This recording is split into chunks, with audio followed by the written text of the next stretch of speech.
Good morning, ladies and gentlemen. It's another episode of Jon Plays. Again, we will be continuing with Battlefield 4 in the campaign. Just trying to, you know, see how far we can get. See what other madness and mayhem ensues. We'll skip this because you guys have already seen it in the last video, so you guys don't really need to see. Alright, now, as you can see, I'm using a M416 and a UMP. Now, there are a few things that you really need to know about both of these weapons. Not good. Yes, the Navy SEALs use the M416. They use the 6 Hour P226 as their sidearm. So, you know, they're pretty well set for having, you know, enough firepower to deal with issues that they encounter, you know, being the readiness force for the United States. So they're definitely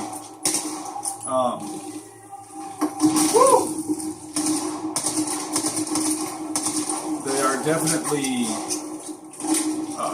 very well kitted out for the jobs that they have to do. And yet, I am still a little confused why they use a round like the 5.56 that they're currently using. The issue that I have with the 5.56 is that it's, don't get me wrong, it's a wonderful round. It's very fast, but that's also the other issue that I have with that particular round, is that it is very fast, and it's not very big. It's quite a very small. Wow. It's quite a small round. I mean, you got to figure this. Hold on, running away. Woo! This 45 ACP round probably weighs twice as much, and you know, it being the fact that it weighs twice as much, it has twice as much kinetic energy. Yes, it's not moving as fast, but it doesn't need to. It doesn't really have to move that fast because it's such a big projectile.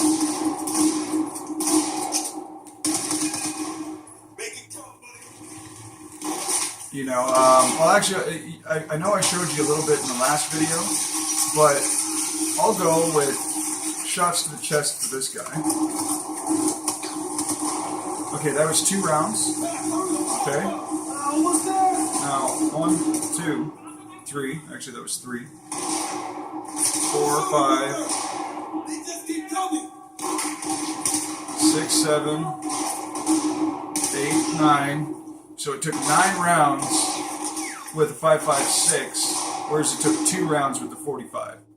And that's pretty dang close to being accurate. In terms of like real life weapon performance. Like I said, don't get me wrong, I am not knocking the 5.56. It served both Canada and the United States very well for its main round for its infantry rifles. But again, I would love to see a new M4. You know, something that fires you know, a heavy round. Like, you know, I know there are AROCs and stuff out there now that that can do that. That are basically an M4 bred with a an AK, so they call it an air rock. So it's ARAK. So basically, it's an AR-15 that fires a 7.62 by 39 round, and that is a very, very scary round. It's a very formidable round. Um, and that's actually what this gun is using right now, the Galil. The Galil actually, I know a lot of people thought that it was discontinued, or that the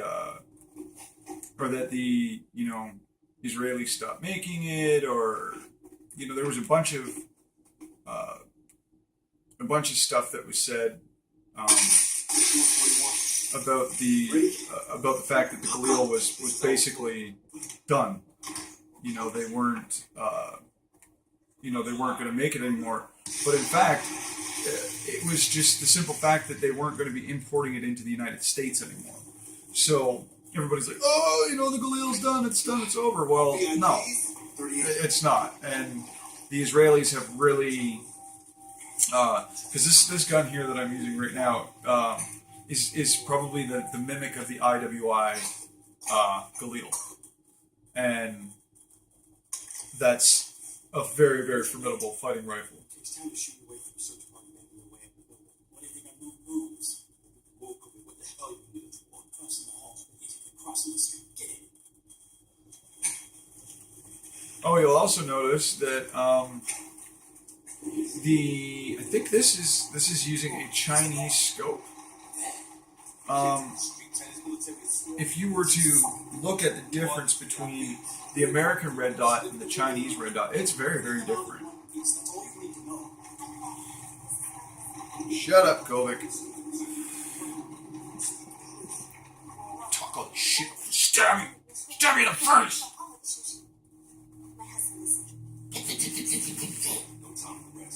My face. We have to move now. We go up. What? You can take it. I can fly.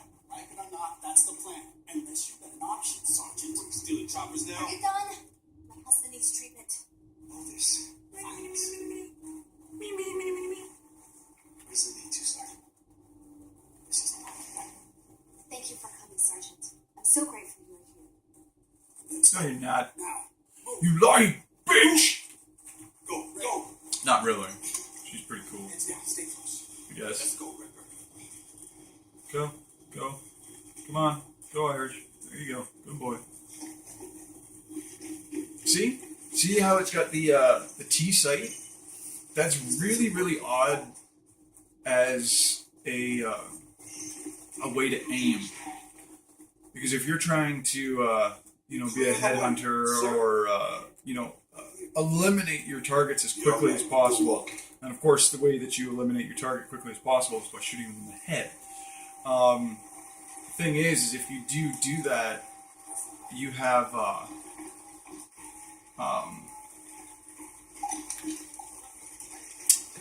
the disadvantage that you might not hit them.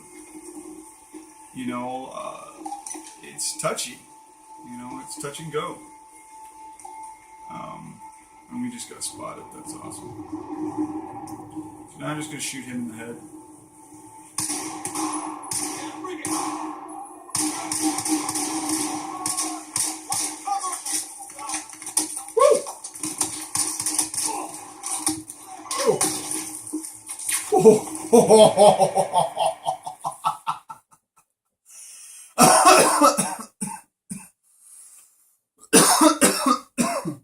Okay, folks. Just charging into a battle like that may not be the best way to do it. And I think I'm going to be swapping up weapons now. I like the Galil, but I would prefer a weapon with better sight. So I'm going to go with the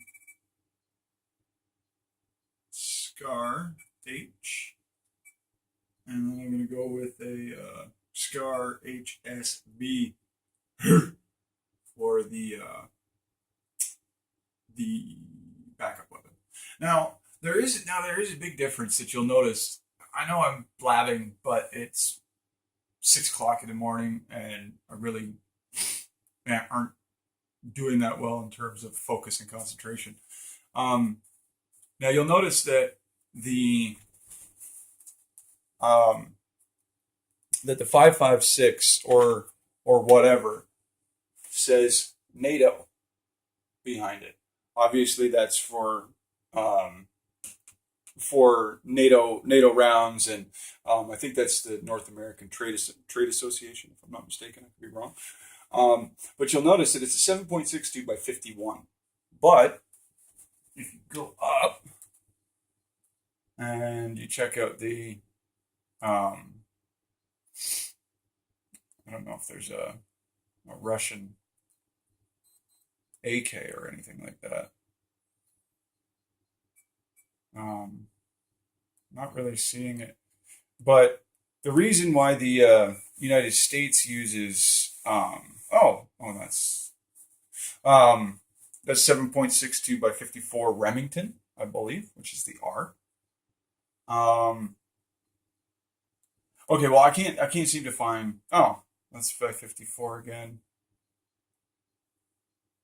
I can't seem to find one that actually has. Okay, so I'll explain. The United States uses a 51 grain round. I believe that's what the appropriate term for it is. And because it's